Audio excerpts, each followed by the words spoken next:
The Grand Assembly Hall fell silent when Scholar Pael walked to the center platform.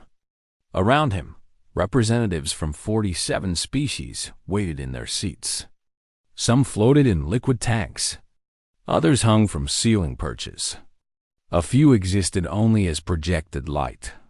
But all of them watched Pael with the same expression: fear. Velar Prime Keth, the High Chancellor of the Galactic Concordance, raised one of his 4 arms. His gray skin showed the marks of his great age. He had led the Concordance for 300 years. He had seen many threats come and go, but he had never seen anything like this. "Scholar Pael," Keth said in his deep voice. "Tell them what you told me." Pael's body was small and covered in soft blue fur. His species, the Valori, were scientists and thinkers. They did not fight. They did not need to. The Concordance had kept peace in the galaxy for 12,000 years. Violence was something from history books.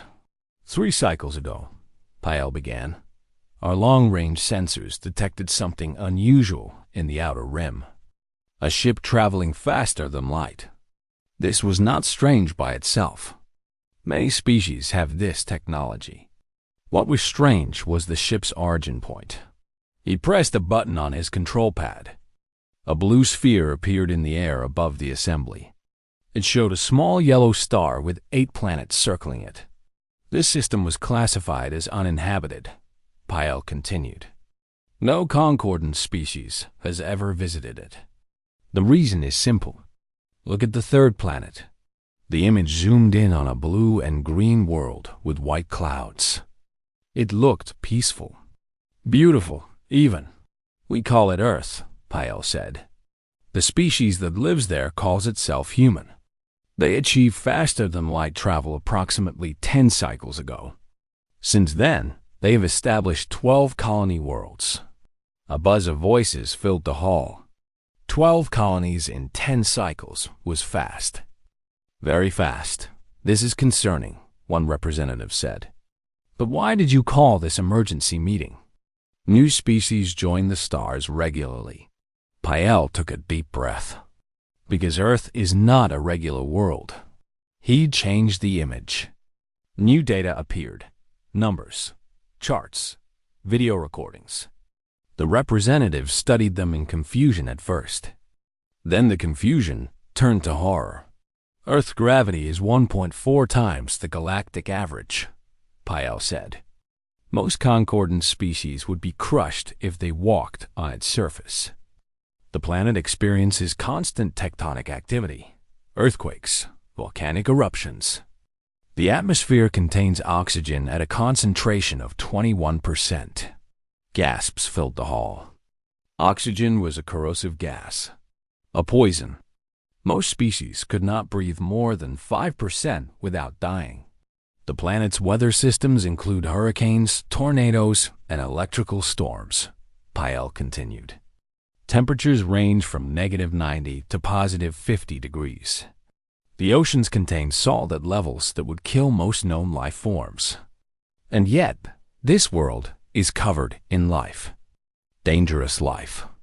He showed them images. Creatures with sharp teeth.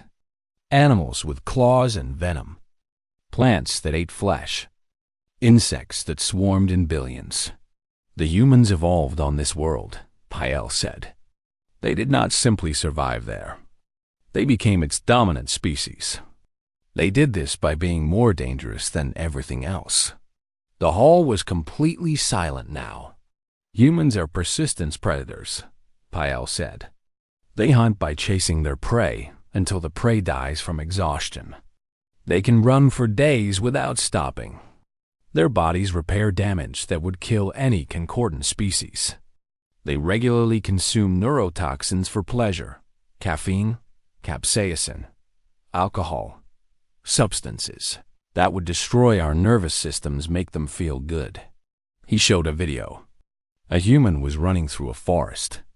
It was chasing a 4-legged animal. The animal was faster, but the human never stopped. Hours passed. The animal collapsed. The human did not even look tired. They domesticated apex predators, Pael said. Creatures called wolves and big cats. They turned these killing machines into companions, pets. They sleep next to them. Another video showed a human child hugging a large furry creature with sharp teeth. The creature licked the child's face. Earth is classified as a Class 12 death world, Pael said. The most extreme classification possible. No concordant species has ever survived on such a world for more than a few minutes. The humans lived there for millions of years. They became the deadliest thing on it. The Prime Kef stood. His old body trembled slightly. What do you recommend, Scholar? Pael looked at the assembly. He saw the fear in their eyes. He shared it. We must never contact them, he said. We must quarantine their system. Build warning beacons around their space. Tell all concordant ships to stay away. Perhaps, in time, we can study them safely from a distance. But direct contact would be catastrophic. The vote was immediate. 45 species agreed. The Sol system would be quarantined. Humanity would be left alone. Maybe forever, but 2 species did not agree. The Kren Dominion representative stood. He was tall and covered in hard black shell. His species were insects, warriors. They had joined the Concordance only because war had become too expensive. This is foolish, the Kren said. You want to hide from these creatures? Let them grow stronger? Let them spread across the galaxy while we do nothing? What would you suggest? Keth asked that the Kren's mandibles clicked. It was their version of a smile. We eliminate them, now, before they become a real threat. My people have 800 warships ready to deploy. Give me permission, and I will solve this problem permanently. The assembly erupted in argument. Some agreed with the Kren. Most did not. Violence was not the Concordance way. They had not fought a real war in thousands of years. In the end, Keth made his decision. We will not attack a species that has done nothing to us. The quarantine stands. The Kren will stand down. The Kren representative said nothing. He simply turned and walked out of the hall. 3 days later, a Kren warship slipped past the border beacons. It set course for human colonial space. Its commander, a veteran named Nyx, had received secret orders from Warlord Thrak himself. Find the humans. Test them. Learn their weaknesses. If possible, destroy them. Nyx studied the data about Earth as her ship traveled through the void. The information disturbed her. She had conquered 12 worlds. She had killed thousands of enemies in combat. She feared nothing, but something about these humans made her uneasy. Their eyes in the photographs were strange. They showed emotion she could not read. The way they stood, the way they moved, suggested a confidence that seemed almost insane. They lived on a world that should have killed them. They did not just survive. They thrived. They smiled while doing it. Nyx wondered if she was making a mistake. In 3 days, she would find out. Captain Taiho wiped the sweat from his face and looked at the sky. The sun of New Bizen was setting behind the mountains. Orange and purple light spread across the clouds. It was beautiful. He had almost forgotten what peace looked like. Captain, Lieutenant Sujin said from behind him. The squad is ready for the night exercise. Taiho turned to face his team. 4 soldiers stood in a line. They wore light combat gear. Their faces showed no fear, no doubt. These were the best soldiers humanity had ever produced. The Deathworld Special Forces. Sujin was his second in command. She was small but fast. In close combat, she had killed men twice her size. Her eyes were always watching, always thinking. Sergeant Do-hyun carried a heavy pack on his back, explosives, ammunition, equipment that weighed more than most people could lift. He smiled constantly. The bigger the explosion, the bigger his smile. Corporal Hannah stood perfectly still. She was the scout. She could move through any terrain without making a sound. She could track a target across a continent. She had once hidden from enemy sensors for 3 days without food or water. Private Minho was the youngest. He was also the medic. His hands had saved more lives than any doctor on the colony. He could treat wounds that would kill ordinary people. He had done it while being shot at. "Good," Taiho said. "Tonight we practice night infiltration. The objective is the abandoned mining facility in the northern mountains. Questions?" Before anyone could answer, the sky changed. Bright lights appeared above the clouds. They moved in formation, dozens of them, then hundreds. "Ships," Hana said quietly. "Those are not ours." Taiho grabbed his radio. "Command, this is Black Horizon Squad. We have unknown contacts in orbit. Please, confirm." Static answered him. Then a voice, panicked and broken. "This is New Bizen Command. We are under attack. Unknown alien fleet. They are bombing the southern cities. All military units respond immediately. All civilians proceed to evacuation shelters. This is not a drill. Repeat, this is not." The signal died. A massive beam of light struck the ground 30 kilometers away. The explosion lit up the sky like a second sun. Taiho felt the shockwave hit him moments later. "They're targeting population centers," Sujin said. Her voice was calm. Too calm. Taiho made his decision in 3 seconds. The colony has 200,000 civilians. The main defense force is in the southern region. They cannot reach the northern evacuation centers in time. "We are 5 soldiers," Do-hyun said. "Yes, against an alien invasion fleet." "Yes." Do-hyun's smile grew wider. "I like those odds."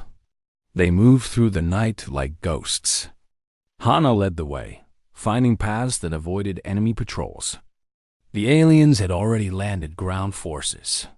Taiho got his first look at them through his scope. They were insects. Each one stood 3 meters tall. Their bodies were covered in black armor that looked natural, like shells. They had 4 arms and 2 legs. Their heads were triangular, with large red eyes that glowed in the darkness. "Kren," Minho whispered. He had studied xenobiology. They are one of the older species in this region of space. "Warriors, conquerors, weaknesses?" Taiho asked. "They need to rest 16 hours out of every cycle. Their shell armor is weak at the joints. They see heat better than light. And they have never fought humans before." Taiho smiled. "Then we will introduce ourselves." The first engagement happened at midnight. A Krem patrol of 12 soldiers was moving toward the northern evacuation center. 3,000 civilians were hiding there, mostly families. Children. Taiho positioned his squad in the forest above the patrol route. He gave his orders with hand signals. No words, no sounds. Hana fired first. Her shot went through a joint in the lead Kren's neck. The creature fell without making a sound. Before the others could react, Do-hyun detonated a charge he had buried in the path. 4 more Kren died in the explosion. The remaining 7 turned to fight. They raised weapons that hummed with energy. Sujin was already among them. She moved too fast for their eyes to follow. Her blade found the gaps in their armor. 1 strike. 2 strikes. 3 strikes. 3 Kren fell in as many seconds. The last 4 tried to run. Taiho and Minho shot them before they could take 10 steps. 12 Kren soldiers. 30 seconds. No human casualties. "Move," Taiho ordered. "More will come." The battle lasted 72 hours. The Kren sent more patrols. Then larger units. Then entire companies. Taiho's squad was always 1 step ahead. They struck from the shadows and disappeared. They set traps that killed dozens. They used the terrain against enemies who had never fought on a world like this. Hana swam through a river, that the Kren scanners had marked as toxic. The water burned her skin, but she did not stop. She found the enemy command post and marked it for Dohin's mortar. Dohin built bombs from mining equipment, vehicle fuel, and pure creativity. One explosive collapsed a mountain tunnel with 300 Kren inside. Sujin fought hand-to-hand with Kren warriors 3 times her size. She won every fight. One Kren champion challenged her to single combat. She killed him in 12 seconds. The watching Kren did not challenge her again. Minho treated wounds that should have been fatal. Taiho took a plasma burn to his shoulder. Minho sealed the wound with heated metal and painkillers. Taiho kept fighting, and Taiho himself held a mountain pass for 6 hours, alone. The Kren threw everything they had at him. Soldiers, heavy weapons, even a light vehicle. Taiho killed 47 enemies before his squad could reinforce him.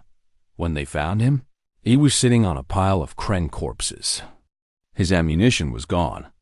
He had been fighting with a knife. "You look terrible," Sujin said. "You should see the other guys," Taiho replied. On the 3rd day, the sky lit up again. But this time, the lights were different. Blue and white. Human colors. The United Earth Navy had arrived. Commander Nix watched the battle from orbit. Her fleet had expected easy victory. Instead, they had found a nightmare. 4,000 of her best soldiers were dead. The humans had lost none. The civilian evacuation was complete. The invasion had failed. Nix had studied war her entire life. She had won battles against species that outnumbered her 10 to 1. But she had never seen anything like this. 5 soldiers. 5 ordinary-looking creatures from a death world. They had stopped an army. When the human warships began their attack, Nix ordered retreat. Her remaining ships fled into deep space. Behind her, she left 4,000 corpses and the ruins of her reputation. She opened a communication channel to the Galactic Concordance. Her message was simple. "We have made a terrible mistake."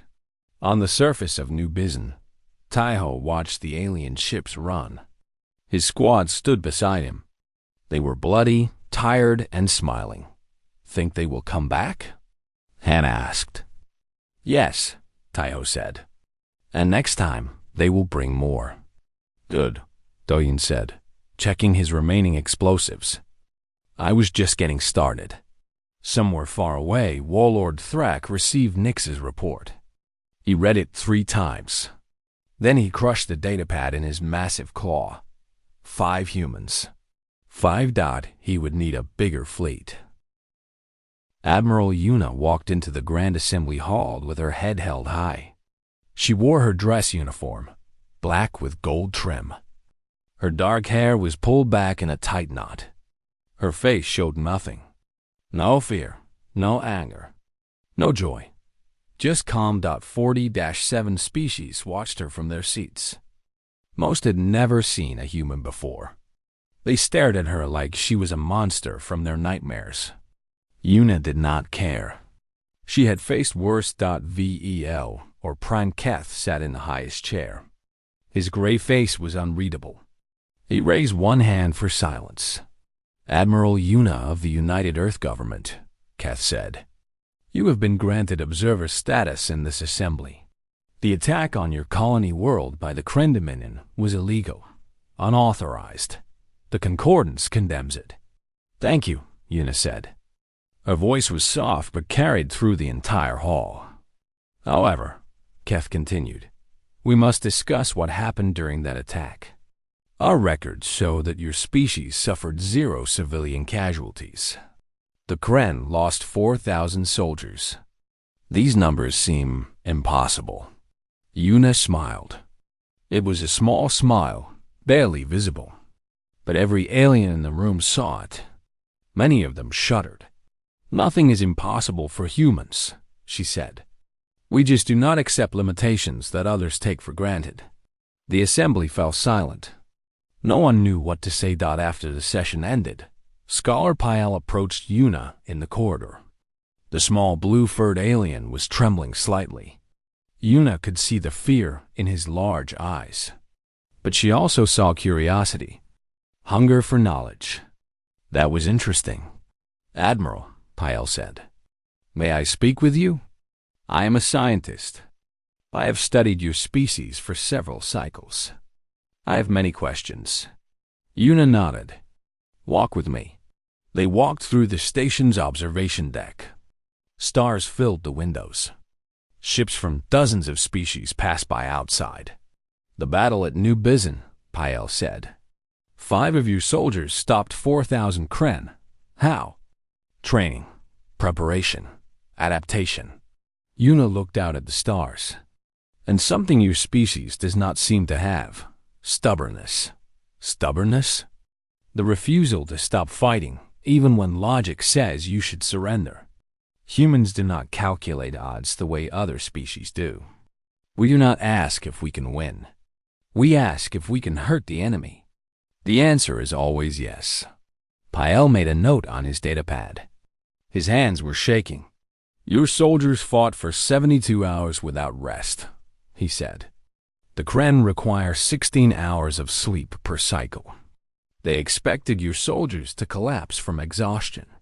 "We can fight much longer than that if we need to," Yuna said. "Our record is 11 days without sleep." The soldier was still combat effective at the end. Barely. Pael's eyes widened.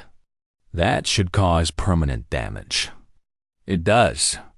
Humans accept damage that other species consider fatal. We heal from wounds that would kill any Concordance member. We keep fighting with broken bones, with blood loss, with organs failing. Our bodies are very good at not dying, because of your world.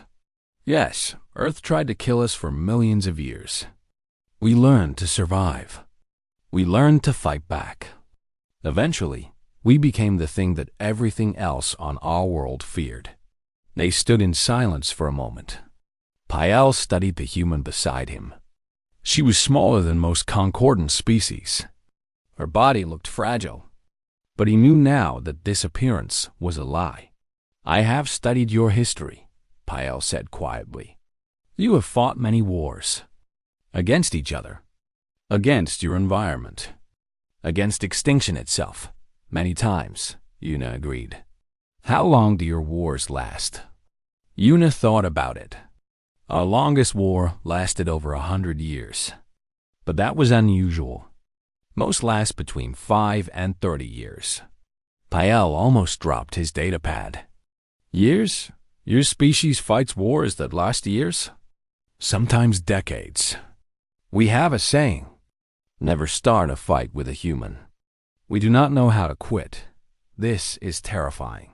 This is survival." Yuna turned to face him. Her dark eyes met his. "We did not choose to be what we are, scholar.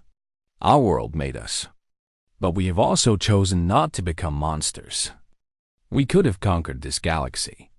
We have the will and the strength. Instead, we want to make friends." Pael was silent for a long moment. "The Concordance fears you. I know. The Kren Dominion wants to destroy you. I know that too. What will you do?" Yuna's communicator beeped. She looked at the message.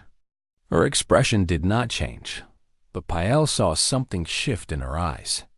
Something cold. Something dangerous. "It seems I will have to demonstrate something," she said.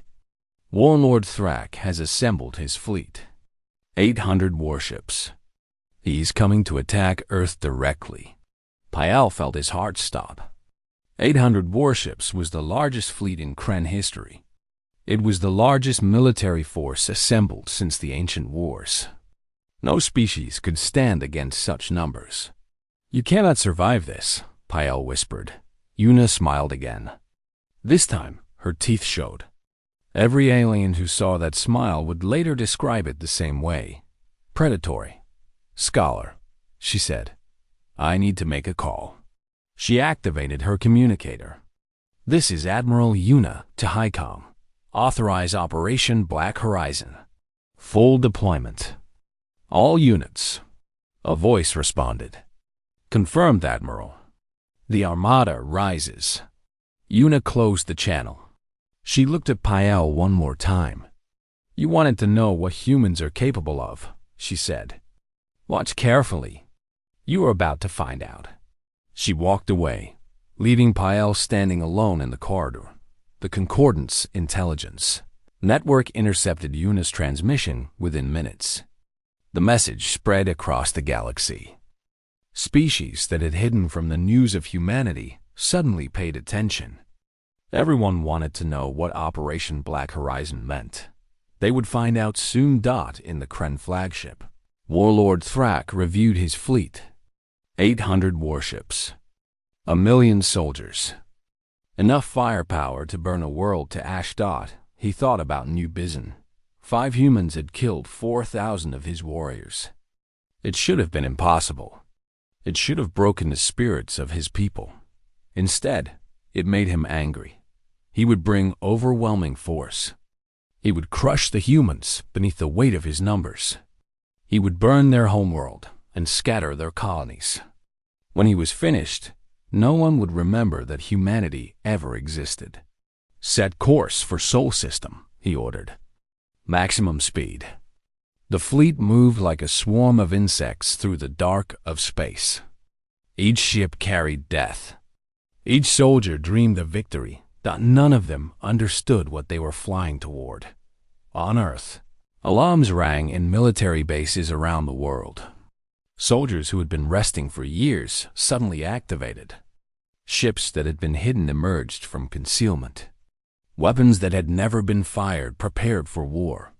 The United Earth government had known this day would come. They had prepared for 50 years. Every human world had been fortified. Every citizen had been trained. Every resource had been gathered. The Concordance thought humanity had a small defense force. A few hundred ships at most. They were wrong. Admiral Una stood on the bridge of her flagship, the U.S. Indomitable. Around her, officers worked at their stations with calm efficiency. Status report, she said. All fleets responding, her executive officer replied. 2,400 warships ready for deployment. 12 Titan-class dreadnoughts online. 200 carriers launching strike craft. 400,000 Special Forces soldiers standing by. Una nodded. Send the order. We meet them at the Kepler line. The largest human fleet ever assembled began to move.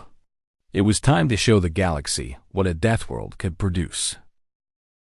The Kepler line was a chain of asteroids at the edge of human space. For 50 years, it had been a quiet place. Mining stations. Research facilities. Nothing of military importance. That was what the galaxy believed. Warlord Thrak's fleet dropped out of faster-than-light travel expecting to find open space. Instead, they found an army waiting for them. 20-400 human warships hung in perfect formation. They were arranged in 3 layers, each one supporting the others. At the center stood 12 massive shapes. The Titan-class dreadnoughts, each 5 kilometers long. Their hulls were covered in weapons. Behind them, 200 carrier ships released clouds of smaller craft. 50,000 strike fighters filled the space between the fleets like angry insects. And somewhere among those ships, 400,000 Deathworld Special Forces soldiers prepared for battle. Thrak stared at his display in disbelief. His intelligence had told him humanity had a few hundred ships at most. This was 10 times that number. Where had they hidden them? How had they built them without anyone noticing? All ships, he ordered. Attack formation. We have the numbers. We will crush them. He was wrong about the numbers. The Kren had 800 ships. Humanity had 2,400. But even if the numbers had been equal, the result would have been the same. Human ships were built on a death world. They were designed to survive environments that would destroy any Concordance vessel. Their armor was thick. Their weapons were powerful. Their crews were people who had evolved to thrive in disaster. The 2 fleets collided in the largest space battle the galaxy had seen in 10,000 years. Kren energy weapons fired. Beams of green light slashed through space. They hit human ships, expecting to pierce their hulls. Instead, the beams scattered against armor designed to withstand asteroid impacts and solar radiation. Human weapons fired back. Railguns accelerated metal projectiles to a fraction of light speed. Missiles carried warheads designed to crack planetary crusts. Laser batteries burned through Kren armor like it was paper. The first Kren ship died in 30 seconds. Then 10 more. Then 100. Admiral Yuno watched from the bridge of the Indomitable. Her face was calm. She had war-gamed this battle thousands of times. Reality was following her predictions. Launch boarding operations, she ordered. Throughout the human fleet, assault shuttles detached from carrier ships. Each one carried 50 Special Forces soldiers. Their target was the heart of the Kren fleet. Captain Taiho sat in the lead shuttle with his squad. Sujin was checking her weapons. Do-hyun was humming a song while arming explosives. Hana stared out the window at the battle. Minho was reviewing Kren anatomy on a datapad. 5 minutes to target, the pilot announced. Expect heavy resistance.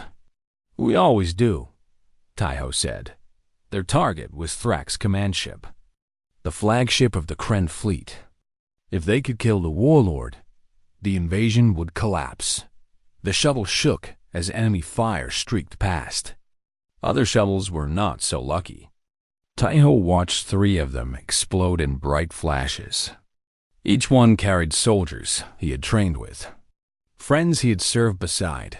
He did not look away. He could not afford to. The shuttle hit the flagship's hull with a crash. Do-hyun detonated the breaching charge. Metal screamed and tore. Atmosphere rushed out into space. Emergency doors slammed shut. Taiho was the first one through the hole. The corridor was designed for Kren bodies. Low ceilings, wide walls, strange angles. Taiho adapted in 2 seconds. He dropped to a crouch and moved forward. Kren soldiers appeared at the far end. Their weapons rose. Taiho shot 3 of them before they could fire. Sujin killed 2 more with her blade. The last one turned to run. Hana hit him between the shoulder plates from 50 meters away. Move, Taiho ordered. They moved through the ship like water through cracks in a dam. The Kren could not stop them. They tried. Soldiers came in waves. Heavy weapons teams set up ambush. Even honor guards joined the fight. None of it mattered. Do-hyun sealed entire sections by welding doors shut. The Kren soldiers inside those sections suffocated within hours. He did not smile when he did this. This was not fun. This was necessary. Hana found ventilation shafts that the Kren thought were too small for intelligent beings. She crawled through them like a ghost. She emerged behind enemy positions and killed officers before they knew she was there. Sujin met a Kren champion in single combat. The creature was 3 times her height. Its claws were longer than her arms. It had killed hundreds of enemies in personal combat. The fight lasted 20 seconds. Sujin walked away without a scratch. Minho treated wounds that the Kren believed were fatal. Taiho took a piece of shrapnel to his leg. Minho removed it, sealed the wound, and gave him a stimulant shot. Taiho kept fighting within 2 minutes. And then they reached the bridge. Thrak was waiting for them. The warlord stood in the center of the room, surrounded by his personal guard. 40 of the best Kren warriors in the fleet. Taiho looked at his squad. 5 humans. 40 Kren. Spread out, he said. The fight that followed would become legend. Poets would write about it. Artists would paint it. Soldiers across the galaxy would study it for generations. The Kren guards were among the finest warriors their species had ever produced. Each one had trained since birth. Each one had killed in a dozen battles. Each one was prepared to die for their warlord, They lasted 4 minutes. Daihun's explosives killed 8 of them in the opening seconds. The blast also destroyed the lighting. The room plunged into darkness. The Kren could see heat. They thought this gave them an advantage. They were wrong. Humans could not see heat. So they had trained to fight blind. They listened. They felt. They sensed. Hannah killed 6 Kren in the dark without making a sound.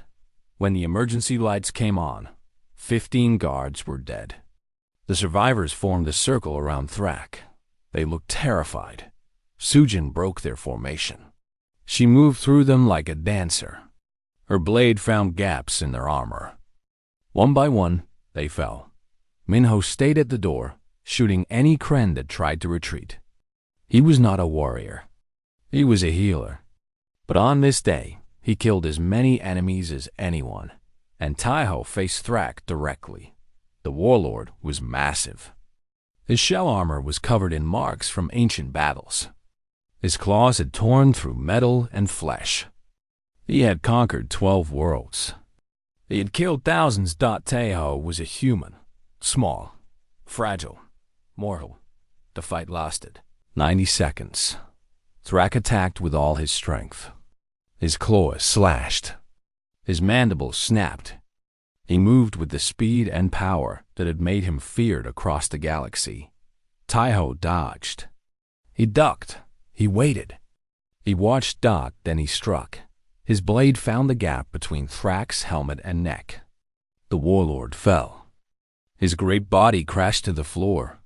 His eyes, still red and glowing, stared up at the human who had killed him. How? Thrak whispered with his last breath. Taiho looked down at him. He was bleeding from a dozen wounds. He was exhausted. He was alone among the bodies of 40 Kren warriors. He smiled. "We are Deathworlders," he said. "This is what we do." Thrak died. Outside, the Kren fleet collapsed. Their warlord was dead. Their flagship was captured. Their soldiers were broken. Admiral Yuna ordered the final push. Human ships swept through the remaining Kren forces. Most surrendered. Those who did not died quickly. When it was over, the humans counted their losses. 340 ships destroyed. 12,000 soldiers killed. The Kren had lost 777 ships and over 900,000 soldiers died in the silence that followed the battle. Taiho sat on Thrak's empty throne. His squad stood around him. They were wounded. They were tired. They were victorious. Think that was enough to convince them?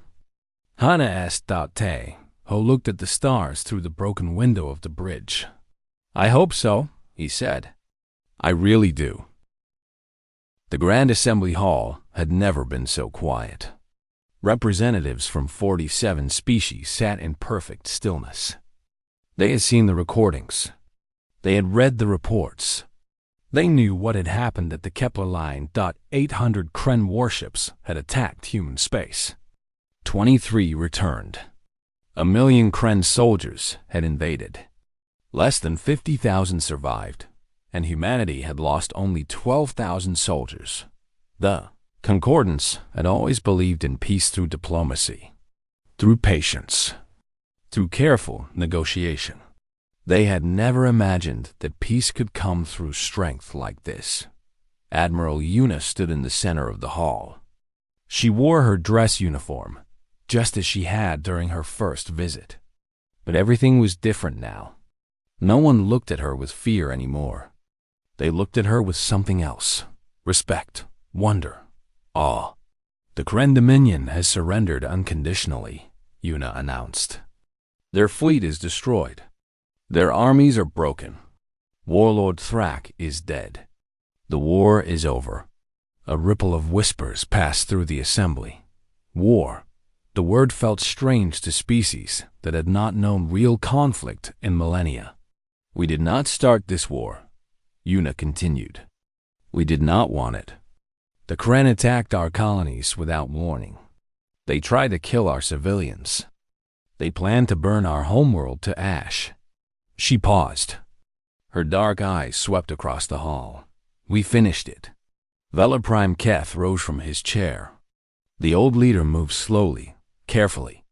He walked down from his platform until he stood face to face with the human admiral. "Admiral Una," he said, "the Concordance owes your species a debt. We failed to stop the Kren aggression. We failed to protect you. And yet, you protected yourselves. We did what was necessary. More than necessary." Keth looked at the representatives around him. "Your species has shown the galaxy something we had forgotten. Strength is not evil. Power is not wrong. What matters is how they are used." He extended one of his 4 hands. It was trembling slightly. "On behalf of the Galactic Concordance, I invite humanity to join us as full members. Not as observers, not as outsiders, as equals." Una looked at the hand. She knew what this moment meant. For 50 years, humanity had prepared for war with the galaxy. They had expected fear, hostility, rejection. They had not expected acceptance. She took his hand. The assembly erupted in sound. Some species cheered. Others hummed. A few made sounds that human ears could not interpret. But the meaning was clear. Welcome. Later that day, a celebration filled the station. Species that had never spoken before shared food and stories. Musicians from a dozen worlds played together. For the first time in a very long time, the Concordance felt hope. Captain Taiho stood at the edge of the crowd with his squad. They had been cleaned up and given new uniforms. Their wounds had been treated, but they still looked uncomfortable in a setting without enemies to fight. "This is strange," Doyen said, watching a group of Valori dance. "I do not know what to do when no one is trying to kill me." "Enjoy it," Sujin replied. "It will not last." "She is an optimist," Minho whispered to Hana. A young Valori delegate noticed Hana watching the dancers. He walked over, his blue fur bright with excitement. He said something in his own language. Gesturing toward the dance floor, Hana smiled at him. It was a warm smile, friendly and open. Her teeth showed slightly. The Valori's eyes went wide. He made a small squeaking sound and stumbled backward. 2 of his friends caught him before he fell. Hana's smile disappeared. "What did I do?" "You showed your teeth," Sujin said. "They think you threatened to eat them. I was being friendly. That is the problem. They cannot tell the difference." Taiyo laughed. It was a real laugh, deep and warm. His squad stared at him in surprise. "Captain," Doyen said slowly, "did you just laugh?" "I did not know you could do that." "I am human," Taiyo said. "I contain multitudes." As the celebration continued, Commander Nix approached the human group. The Kren officer had changed since New Bizen. Her shell seemed duller. Her movements were slower. She had spent years studying the species that had destroyed her fleet. "Captain Taiho," she said. "May I speak with you?" Taiho nodded. They walked together to a quiet corner of the station. "You killed Warlord Thrak," Nick said. It was not a question. "Yes." "You defeated 40 of his guards." "Yes." "You were bleeding from 12 wounds when you did it." Taiho touched his shoulder where one of the wounds had been. The skin was still tender. "Threatened me, actually." The medic missed one. Nix was silent for a long moment. Her red eyes studied him, looking for something. Understanding, perhaps. "I have a question," she said finally. "Your species nearly destroyed itself dozens of times before reaching space. Wars, weapons, environmental collapse. How did you survive?" Taiho considered the question carefully. Around him, the celebration continued. He could see his squad laughing with alien delegates. He could see Admiral Una shaking hands with leaders from across the galaxy. He could see children from species that had never met humans watching them with fascination instead of fear. "We are too stubborn to die," he said finally, "and too hopeful to stop trying. Nyx tilted her head, stubborn and hopeful.